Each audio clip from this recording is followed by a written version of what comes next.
not a chargeback organization.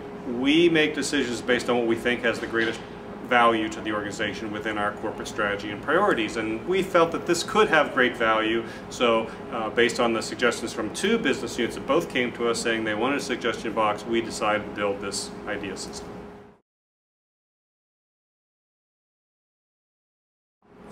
Now, we did a lot of research into how innovation works and what made suggestion systems work and what made them fail. And what we found is often a system will fail because there are too many ideas and no one responsible for implementing them. We had a eureka moment in a brainstorming session with a colleague of mine who works in our human resources department, where she talked about how we should be solving problems, and that was the eureka moment. We realized that rather than have it be open-ended, you pose problems sponsored by an executive who has the will and resources to implement the best ideas. So rather than it being an open-ended suggestion box, it's, if you will, a targeted suggestion box to solve the real problems that real people want to solve. I think another thing that caused them to fail is that often you view a traditional suggestion box as being a box with paper. Clearly turning it into the online world where you're inviting, in our case, 22,000 employees to contribute their ideas and to comment or add to each other's ideas and to vote on the ideas that they find most viable and valuable. I think you've raised the value of the whole experience by getting all those people to collaborate around the problems that are so vexing to your organization.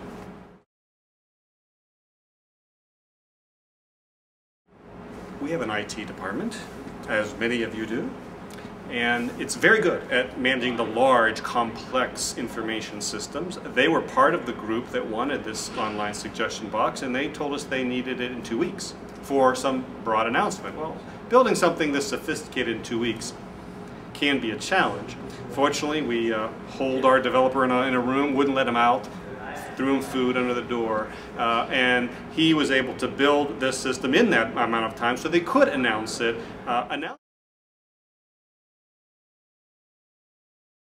One business unit representing about 1,000 employees in human resources, information technology, and supply chain, and a few others, had this goal, an incentive pay goal. So their goal was $1.7 million in cost savings in 2009.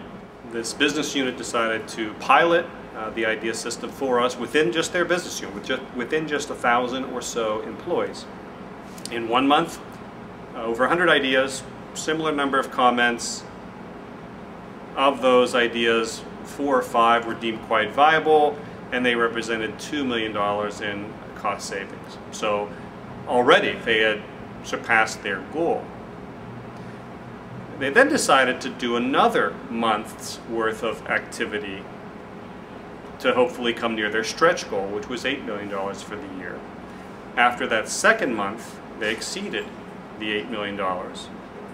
They were planning to do a third month and decided, no, we have enough for this year.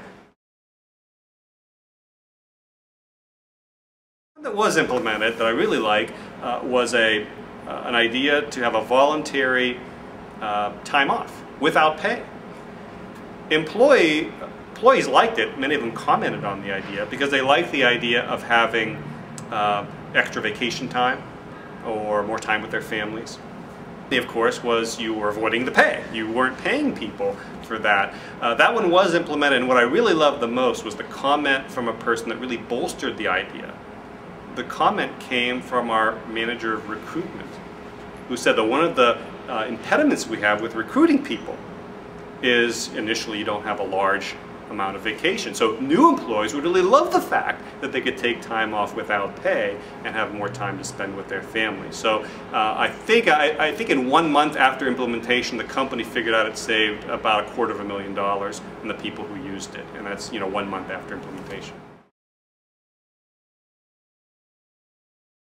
We would advise the sponsors, if you're going to have an evaluation team, pick your high potential employees. Give them the opportunity to really understand the business from a different level. Give them this, if you will, opportunity in the limelight to not only consider the ideas but build the case back to the sponsor or executive as to which ideas they feel are best. So a really great way to if you will, a career development opportunity for some of your high potential employees. We originally planned to have voting up and down for ideas. And we realized with this apprehension we were seeing by some that we should only allow voting up. So you can vote up an idea, you can't vote it down. Our fear being if someone took the time to put in what they thought was a good idea and it got 4,000 negative votes, you would probably not have that person participating ever again. So we took away the negative and only allowed the positive.